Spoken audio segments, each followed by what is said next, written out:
আপনি আমাদেরকে মনে প্রশ্ন করেছেন। আমরা যখন দেশের বাইরে খেলতে যাই বা বিভিন্ন সময় আমাদের ছেলেপেলেরা, আপনারা দেখবেন আমাদের এই, আমি সম্পাদক দিবসের পুরোটা পড়িনি, আমরা কিন্তু 3বার ওয়ার্ল্ড কাপ খেলেছি, যেটা আপনি বলেছেন।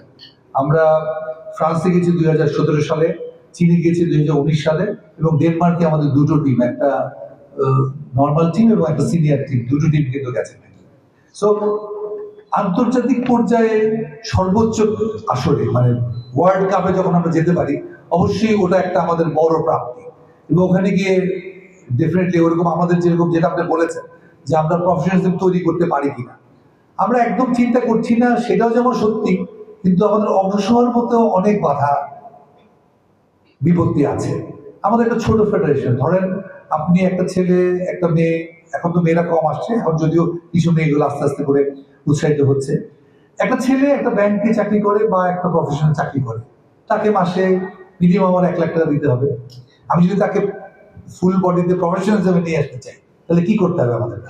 আমাদেরকে ওই 4টা বা 6টা ছেলেকে সারা বছরের যত খোরাক ওরা মিনিমাম পায় ওদের জীবন নির্বাহ করার জন্য, সেটা আমাদেরকে দিতে হবে। তা আমরা এত ছোট ফেডারেশন আসলে এটা এখনো বেয়ার করতে পারি না।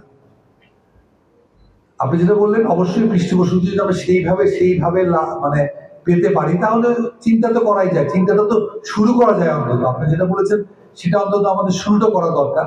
তো আমরা সরকারের সাথে এই ব্যাপারে কথা বলেছি, বাট এখনো কোনো ওরকম পর্যায়ে যায়নি যে আমরা ফুললি প্রফেশনাল বডিতে এটা পরিণত করতে পারবো।